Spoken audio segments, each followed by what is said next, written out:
O vídeo já vai começar, mas antes, não se esqueça de se inscrever e ativar as notificações. Glória a Deus. Estão todos felizes hoje? O fato de você estar aqui é bênção de Deus.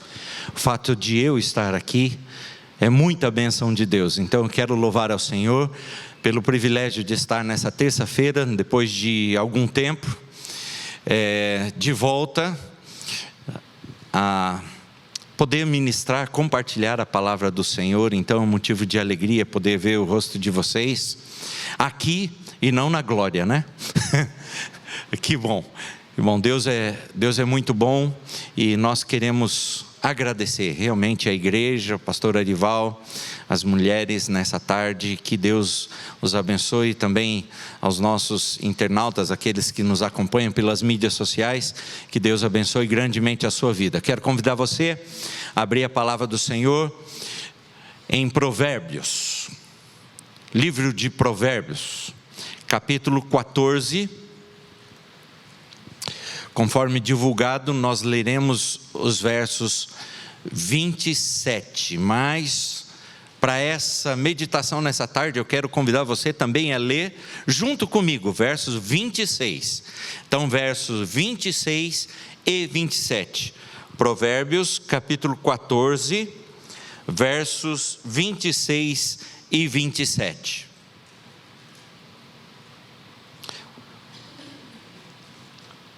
Vamos lá, não sei se é a mesma versão, mas eu quero convidar você a todos lermos juntos. Vamos lá? Verso 26 e 27.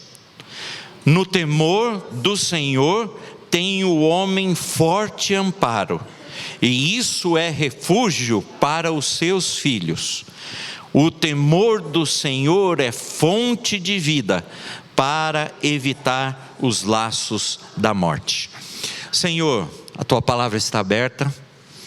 Fala conosco, Deus, pelo Teu Espírito. A Tua presença está aqui. Nós já podemos sentir a ministração do Senhor em tudo que foi feito, nos cânticos, nas orações. Deus, eu sei que o Senhor é um Deus que tem os ouvidos atentos ao clamor do Teu povo. E eu sei também que o Senhor nos responde, e que o Senhor é fiel para com a Tua palavra. E quando o Senhor diz que quando nós nos reunimos em torno do Seu nome, ali o Senhor estaria, nós sabemos que o Senhor está aqui nessa tarde conosco. Está também lá com a pessoa mais distante que esteja nos ouvindo e nos acompanhando nessa hora. Deus, que a Tua graça, o Teu poder, o Teu favor, a ministração do Teu Espírito Santo possa alcançar cada um, Senhor, que esteja conectado conosco de alguma forma nessa hora. Ministra aos nossos corações, fala conosco, derrama a Sua graça sobre a nossa vida. Essa é a nossa oração, em nome de Jesus, amém. Amém, glória a Deus. Fonte de vida. Esse verso de número 27 sintetiza bem o que vamos falar e o que vamos compartilhar nessa tarde. O temor do Senhor é fonte de vida para evitar os laços de morte.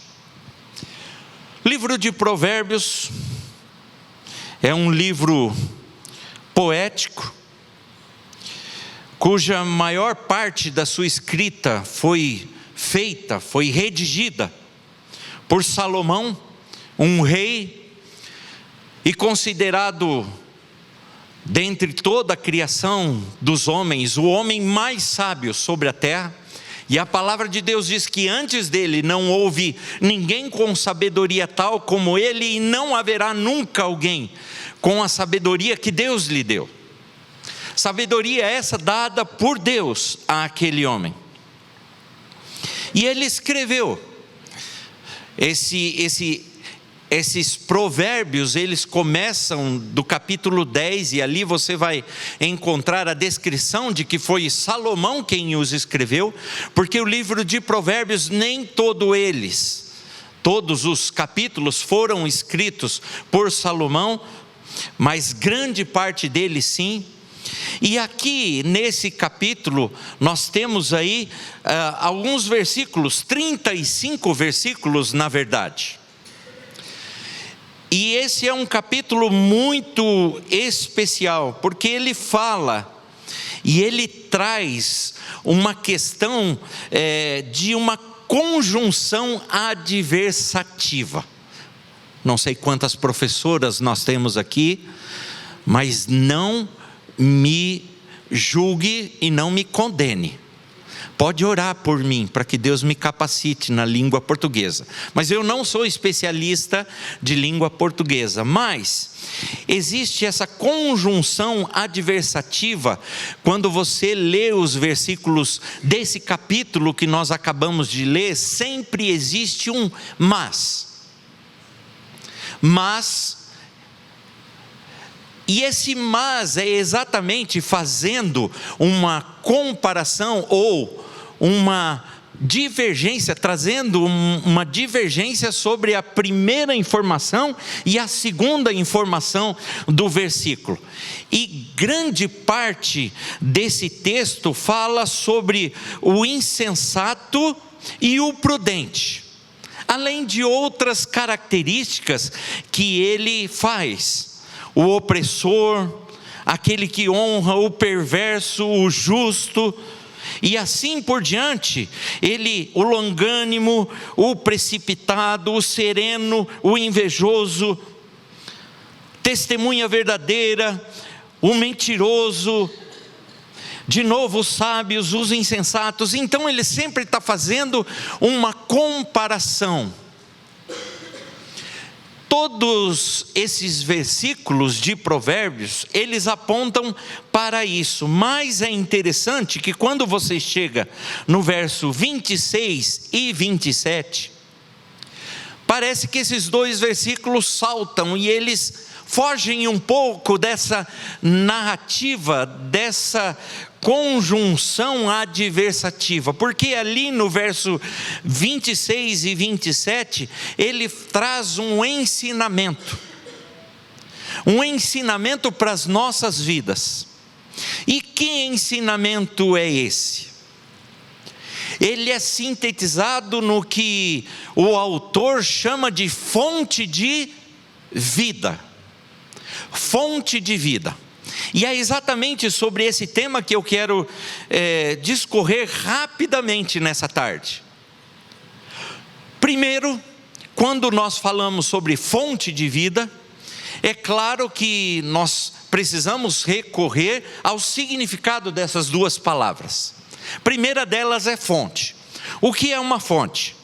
Para você que mora em São Paulo, para você que vive em São Paulo, passa na Marginal Tietê todo dia e vê aquele rio magnífico que nós temos aqui na nossa cidade, provavelmente você não consegue linkar esse rio com uma fonte cristalina. Mas se você viajar para nós aqui a poucos quilômetros, ali em Salesópolis, é isso, onde nasce esse rio, lá você vai encontrar a fonte do rio Tietê. E por incrível que pareça, você pode se inclinar e tomar daquelas águas, beber das águas, o que certamente você não faria aqui. E a fonte dessas águas, ali, ela parece ser pequeno. Você olha para aquela areia branquinha, eles estão borbulhando da terra. O que é, finalmente, então, uma fonte? O que é uma fonte? Uma fonte é um lugar de provimento. Uma fonte é um local de origem. Uma fonte é o lugar de proveniência, de provisão. Diz respeito à origem de algo. Então, quando falamos sobre fonte de vida, nós vamos falar sobre origem da vida. Mas é impossível nós falarmos de a origem de algo, e principalmente desse tema vida, se nós não sabemos o que significa na verdade vida. Nós sabemos que existe uma fonte, que existe um lugar, uma origem. Mas a pergunta que fica no nosso coração é: Se existe, e Salomão, o homem mais sábio, está falando aqui no verso 27, sobre fonte de vida, se existe uma origem de vida, na verdade a pergunta não é qual é essa fonte em primeiro lugar, mas na verdade a pergunta que cala no nosso coração nessa tarde, no meu e no seu, daqueles que nos acompanham, é de fato o que significa vida. Você já parou para pensar em si mesmo? O que significa vida para você? É proibido agora olhar para a pessoa do seu lado e perguntar: o que você acha? Não, é para você, é uma pergunta pessoal. O que significa vida para você? Ou melhor, como tem sido a sua existência? Como tem sido a sua vida? O teu respirar, o teu acordar pela manhã, quando você abre os olhos, o que vem à sua mente? Como é a sua relação com pessoas? Como é a sua relação com o trabalho? Como é a sua relação com a sua família? Como é a sua relação com a sua igreja? Como é a sua relação com Deus? Como é a sua relação com a sua própria existência? Essa é a pergunta. E talvez o que mais sintetiza vida no sentido de Salomão, quando ele expõe esse verso 27, é exatamente sobre existência, dia a dia, momento a momento, rotina. Aquilo que você faz, aquilo que você pensa, o seu existir, não é nada tão alto que você não alcance, não é aquela questão espiritual que às vezes parece ser inalcançável. Ele não está falando de vida tão somente uma vida divina, uma vida eterna, uma vida de caminhos e de ruas de ouro. Não, ele está falando a começar pelo seu dia a dia, a tua própria existência aqui, agora. O que significa então fonte de vida? O que significa viver para você? O que significa viver para mim? O que significa para vocês, mulheres, nessa tarde? Como tem sido a sua existência? Em que consiste as suas origens? Em que consiste o seu manancial?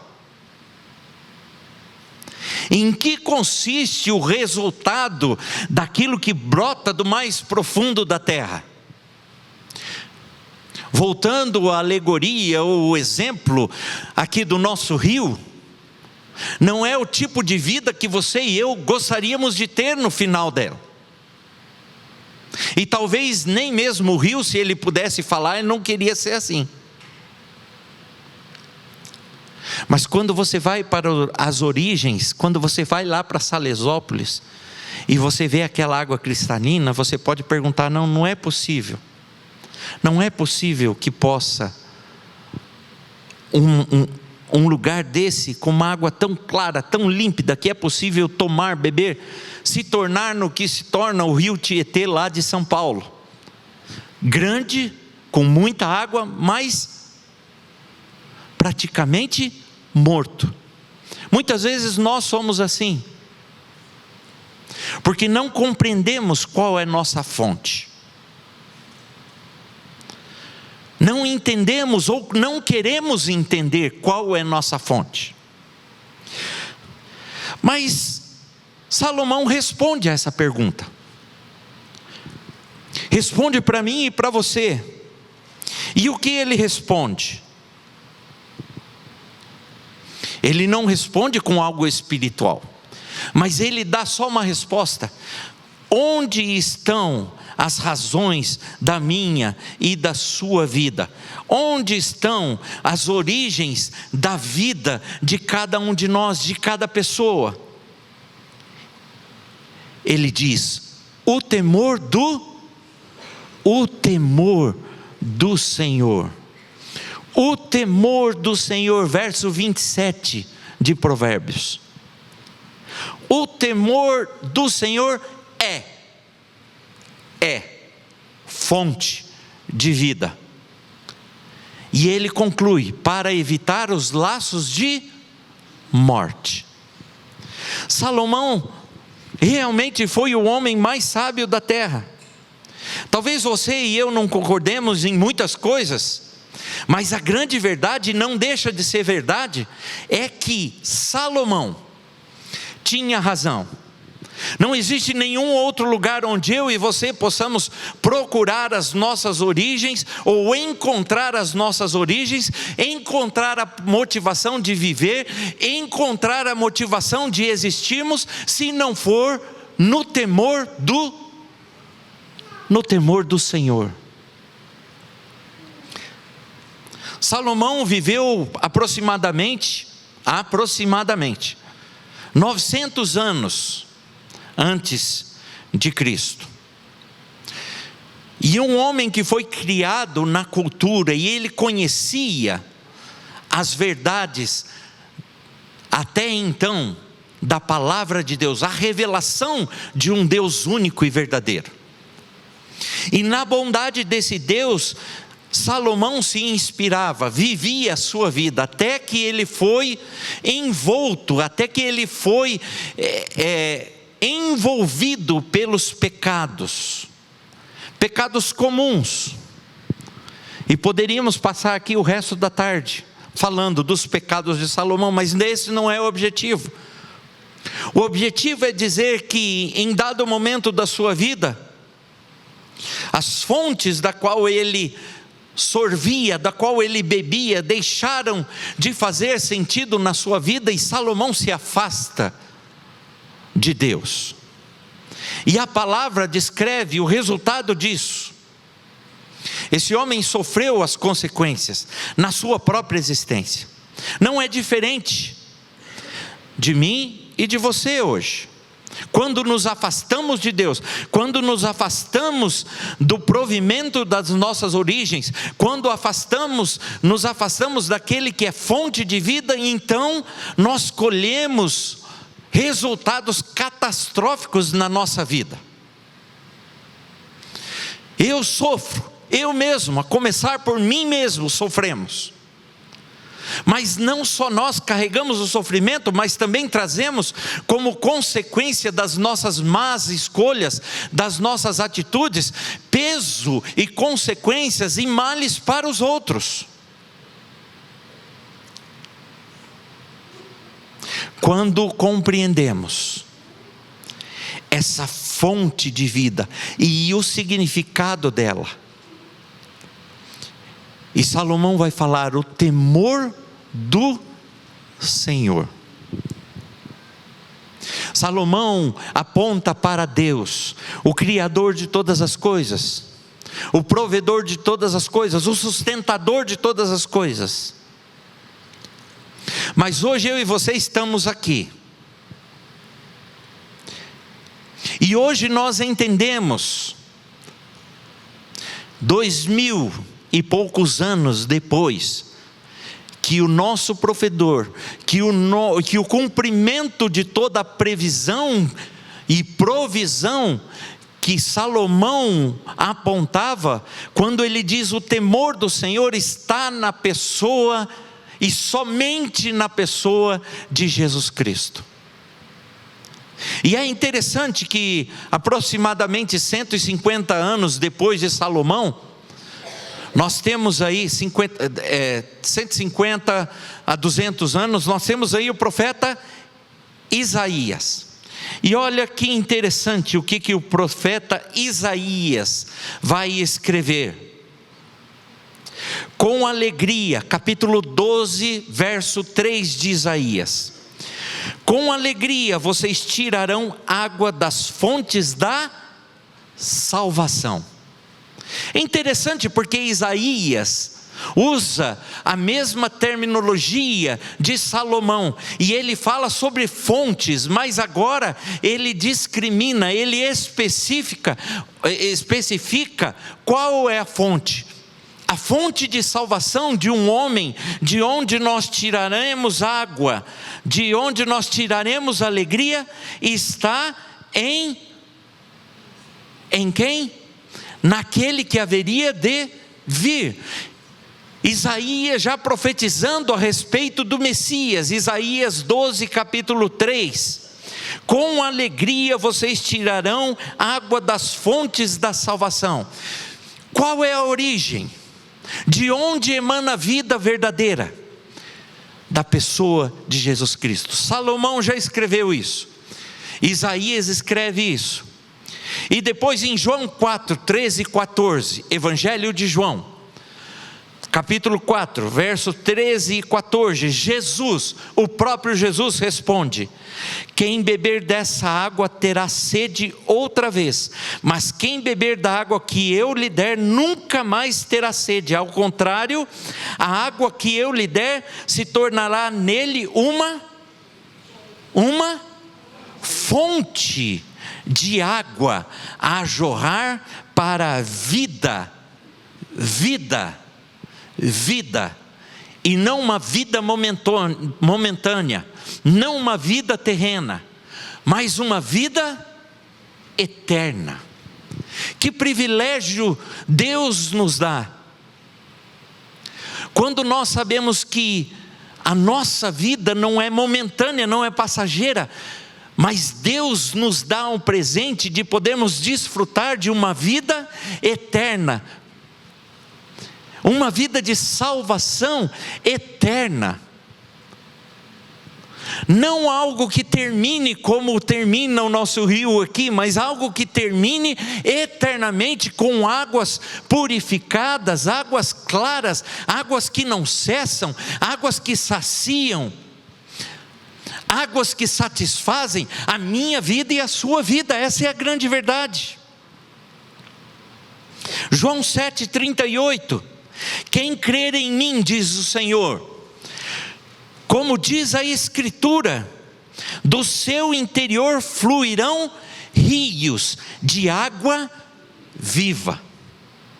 Apocalipse 21:6, disse-me ainda, está feito, eu sou o Alfa e o Ômega, o princípio e o fim. A quem tiver sede darei de beber gratuitamente do quê? Da fonte de águas de quê? Da vida.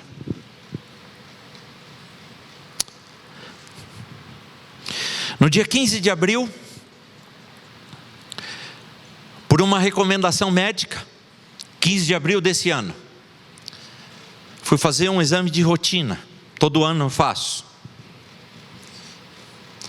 O médico falou: olha, pelo que você me contou, de como estão as suas funções biológicas, eu vou pedir aqui um exame que é um pouco chato, mas vou pedir. E aí ele me recomendou fazer uma colonoscopia. Quem aqui já fez sabe que é chato mesmo, muito chato. Eu falei: doutor, não vou fazer isso não. Todo homem orgulhoso como é, eu falei: não vou fazer isso não. Ele falou: olha, Valcimei, é o seguinte, eu sou cardiologista, sou doutor, sou médico, a minha função é recomendar que você faça, a sua função é fazer ou não, o problema é seu, está aí o pedido, não vou deixar de fazer o pedido porque você não quer fazer. Levei aquele pedido para casa, cheguei em casa, todos conhecem a minha esposa Cristiane, secretária aqui na igreja. Falei para ela: ó, o médico pediu para fazer colonoscopia, eu nunca fiz e não vou fazer, não quero, é muito, dizem que é muito ruim. Ela falou: Val, mas você com 50 anos, eu não vou falar o resto, só os 50, daí aí vocês usem a sua imaginação. Aí eu falei: não vou fazer, não. Vai, não faz. E vocês mulheres têm um dom de Deus, né? Porque vocês, com jeitinho, vocês sabem e tal. E dia 15 eu fui fazer o exame. Fiz o exame de rotina. No dia 24 de abril, aliás, um pouco antes, eu acho que era dia 22, eu fui buscar o resultado, mas não abri. Não abri pelo seguinte: no dia que eu saí do exame, naquele momento da recuperação, ainda estava meio grogue, E aí, geralmente, quando foi tudo muito bem, a enfermeira pega você e leva para sua esposa para me mandar embora. Mas naquele dia não aconteceu isso. Em vez de me levar para minha esposa, trouxe a minha esposa. E aí a enfermeira saiu e entrou o médico. O médico falou: olha, seu Valcimei, tudo bem e tal. É o seguinte, a gente encontrou no exame alguns pólipos e tal, e já fizemos como queima, né? Como? Cauterização. Mas a gente viu uma úlcera no intestino. E a gente colheu um pedacinho e mandou para biópsia. Pronto, irmãos, aí isso foi no dia 15. No dia que eu busquei o resultado, eu falei: Senhor, bom, eu não vou olhar sozinho, só vou olhar com a minha esposa. Demorou 2 dias. Aí chegamos, vamos abrir o envelope, abrimos. E aí quando eu abri o envelope, no dia 24 de abril, adenocarcinoma no intestino. Bom, eu não sou médico, também não sou professor de português, não sou. Mas adenocarcinoma eu já sabia que não era uma coisa boa. Peguei e liguei para um nosso colega, um membro da igreja aqui, que é o nosso irmão, Dr. Fran, alguns de vocês conhecem. Aí ele falou assim: o que está acontecendo, meu irmão? Eu falei: olha, eu recebi assim, assim, está escrito isso. Ele falou: manda para mim. Mandei para ele. Pegou o exame. Demorou um pouquinho, mas muito rápido, coisa que o Dr. Fran, para quem conhece, não faz. Ele não retorna tão rápido. E ele retornou, dali 1 hora ele retornou. Olha, fique tranquilo, está tudo de bom, vai estar tudo certo, vai dar tudo certo. Eu falei: Jesus. Ele falou: eu estou encaminhando o seu caso para um oncologista amigo meu. Eu falei: mas nem ele pode, que é super conceituado. Eu falei: pronto. Aí aquilo já começou a tirar meus pés do chão. Apesar de vida, apesar de ser pastor, a gente nunca está... A grande verdade é essa, a gente nunca está preparado para isso.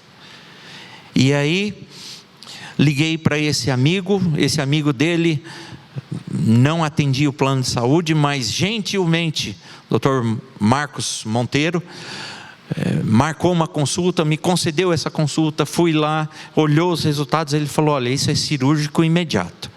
Aí, irmãs, eu quase, falei: Senhor, só vai piorando a coisa aqui. Aí ele falou: mas para a gente saber a extensão, a gente tem que pedir exames complementares. Me passou as guias todas. Ele falou: eu não vou poder operar, você tem que procurar um lugar que te dê cobertura. O único lugar é Beneficência Portuguesa. Aí você faz os exames lá e a gente dá um jeito de te operar depois. Fui para a Beneficência Portuguesa. Cheguei lá, fui marcar os exames só para o final de agosto, para fazer os exames. E aí aquela coisa foi me dando uma aflição, mas mesmo assim era o que eu tinha nas mãos, era o que eu podia alcançar. Marquei e falei: eu vou descansar no Senhor. Chamei a minha família, meus filhos, minha menina mora em Uberlândia, Minas Gerais. Fizemos uma videochamada, uma reunião de filhos, e aquela notícia: gente, o pai está com câncer. E é um câncer agressivo, pelas características. Comum, mas agressivo. Não sei como é que vai ser o futuro, não sei como é que vai ser nada. Aquela coisa toda que todo mundo que já passou por isso sabe. E aí a família também todo mundo fica sem saber direito o que fazer.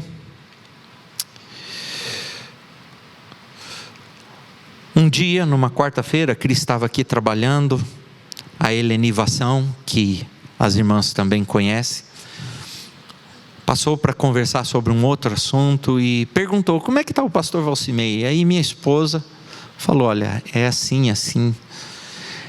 E ela falou: ah, mas o que precisa? Ela falou: precisa de alguém na Beneficência Portuguesa para tentar agilizar esses exames.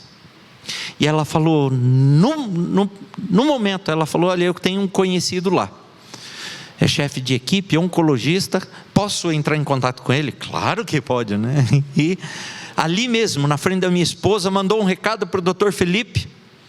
E quem assistiu há pouco tempo um programa da Inovação vai assistir lá o meu testemunho breve. E aí esse Dr. Felipe à noite já me retornou.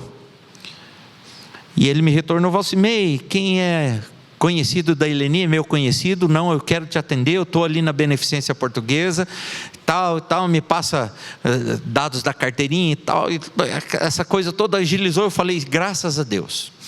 Aí eu falei: doutor, como é que eu faço para te ver? Ele falou: não, você não vai me ver, eu estou nos Estados Unidos, estou num congresso de oncologia, e só volto, isso era dia 17 de maio, ele falou: só volto depois de junho, quase em julho. Eu falei: Senhor, e agora? Ele falou: mas eu tenho um amigo meu, oncologista, lá dentro. Olha só a história, como Deus é bom. Vou encaminhar você, vou passar o contato aqui dos Estados Unidos para esse outro médico. Ele vai entrar em contato com você aí, e aí você vai fazer o tratamento. Irmãos, nós estamos em São Paulo, eu sou do Paraná, estou há 7 anos aqui, eu não conheço ninguém. É impossível uma coisa assim acontecer. Eu falei: pronto, eu acho que eu vou voltar lá naquele Marcos e vou esperar setembro para começar o tratamento, porque tem que fazer os exames final de agosto. E aí eu estava aqui, começou o congresso da igreja. Manhã do congresso eu vim para o congresso. E aí toca o telefone. É o doutor Antônio Dias. Ele falou: você pode vir agora meio-dia? Eu falei: posso. Corri para lá, Beneficência Portuguesa. Aí ele me atendeu, pegou todos os laudos. Na verdade ele já tinha, que aquilo já tinha viajado ao mundo inteiro. E aí ele falou: nós vamos te internar agora. E eu falei: mas agora eu vim da igreja e eu estou com Bíblia e uma mochila, eu não tenho nada. Não, você nem vai voltar para casa, daqui você já vai direto.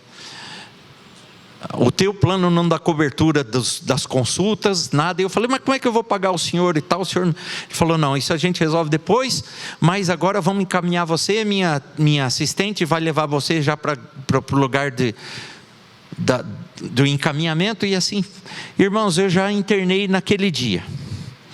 Aí vamos começar a preparar para a cirurgia, fazer os exames todos pré-operatórios. E aí vocês já sabem como é que é. Vira a pessoa do avesso, me colocar naquelas máquinas, tudo. E eu achava que estava tudo muito bem, tinha uma programação. Veja bem, eu tinha uma programação minha para ir no aniversário de 1 ano do meu filho, do meu neto, lá em Uberlândia. E aí nesse dia eu fui internado, eu fiz as continhas rápido, eu falei: olha, vai dar para ir. Vai dar, faz a cirurgia, eu vou meio torto, repuxando, mas eu chego lá. E fui. Quando internou, fez os exames, depois de dois dias, alguma coisa assim, eu não lembro exatamente, vem o resultado: você está com coágulo no pulmão, não dá para operar. Você tem trombose, você é trombofílico, e você vai ter que tratar primeiro o coágulo. Aí 6 dias de internação para tratar coágulo. Aí no 6º dia faz os exames de novo, ainda tem um resquício, não pode. Você tem que ganhar alta hospitalar, mas não alta médica, vai para casa, não pode pegar nenhuma gripe, nenhuma tosse, nenhum resfriado, não saia de casa, etc, etc. Vou para casa, fico mais 10 dias, 8 dias em casa, e aí marca a cirurgia de volta. E a coisa começou a atrasar, irmãos, aí começou a apertar tudo. Eu sei que no dia 18 de junho, eu internei para a cirurgia. 19 de junho, fui para o centro cirúrgico, operou. E no dia 27 de junho, eu tive alta hospitalar para ir para casa.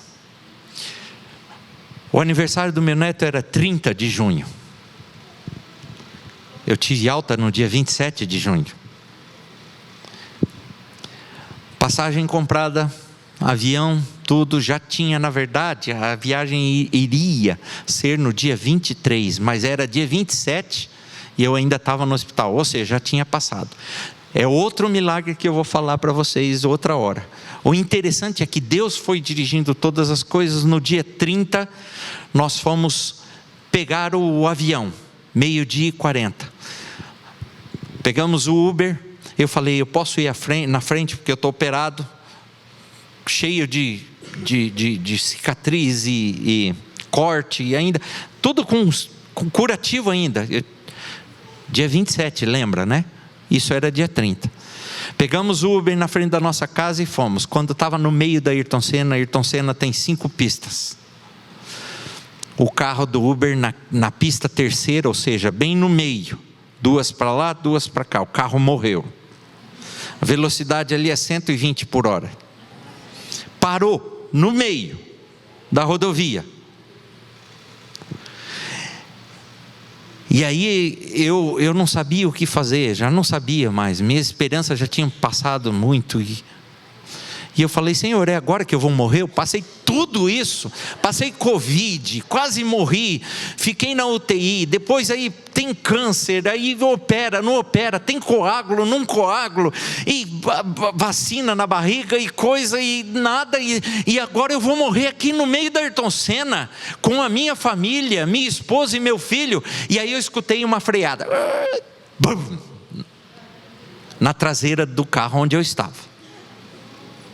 Já vi um motoqueiro caindo assim, com a tíbia, uma ponta aparecendo. Eu falei, aí chamei pelo meu filho, estava no banco da frente, lembra? Eu falei, Vitor, e ele não respondia. Eu falei, morreu, deve estar imprensado na ferragem. E aí, meus irmãos, eu lembro que eu fiquei meio atordoado, olhei para trás, meu filho estava com fone de ouvido, escutando música, tranquilo.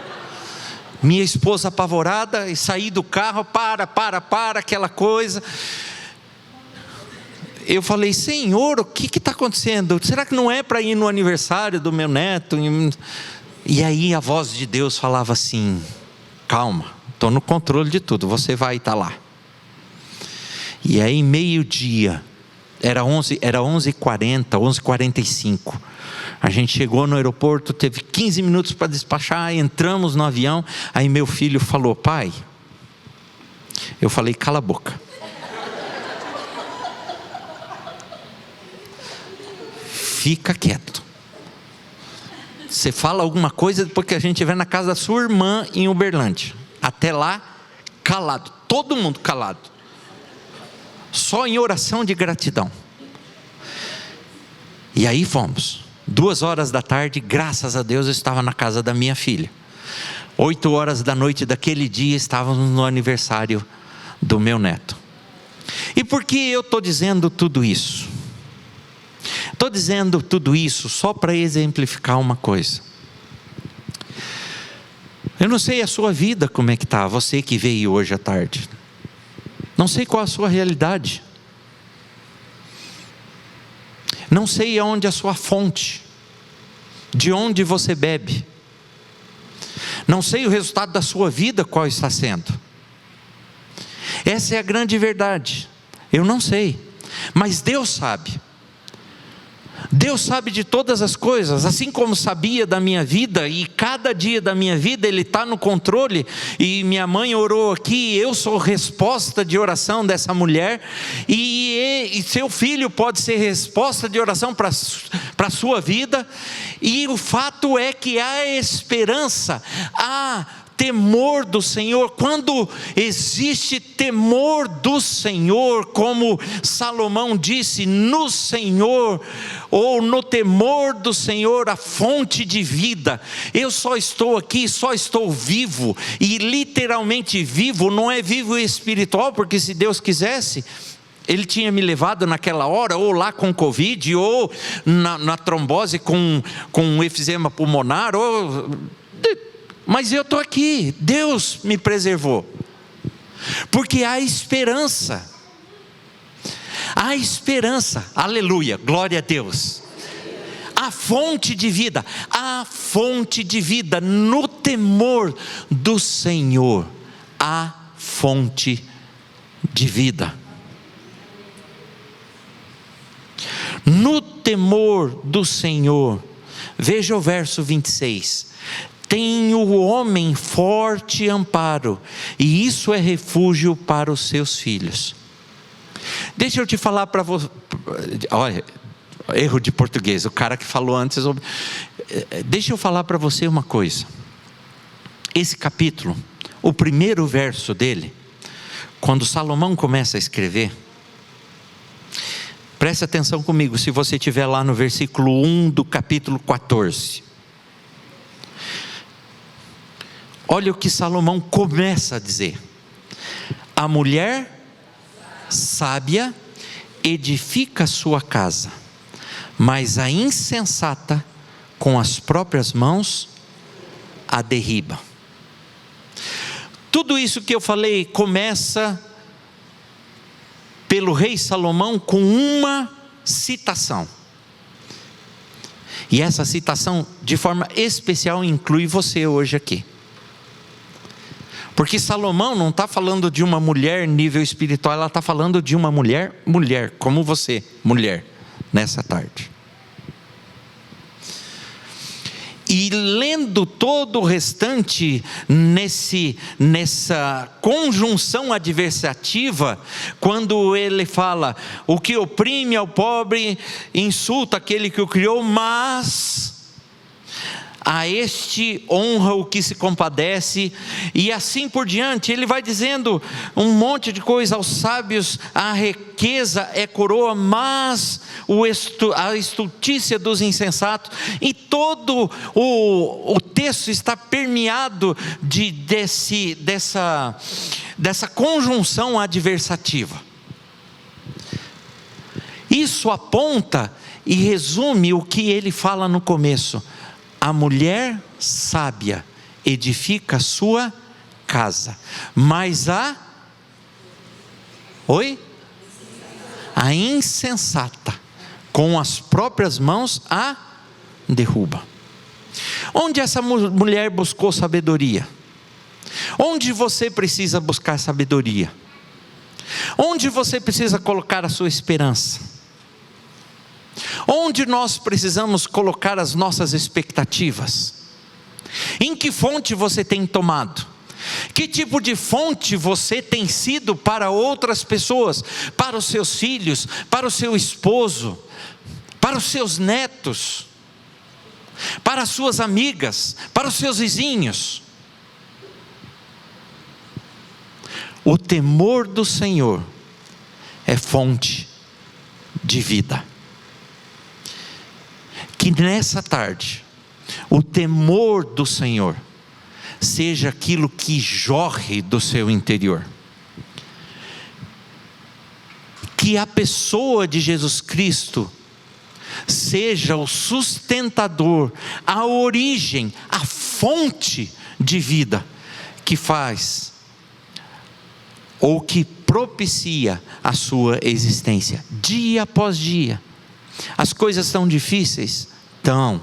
Tem provas? Tem.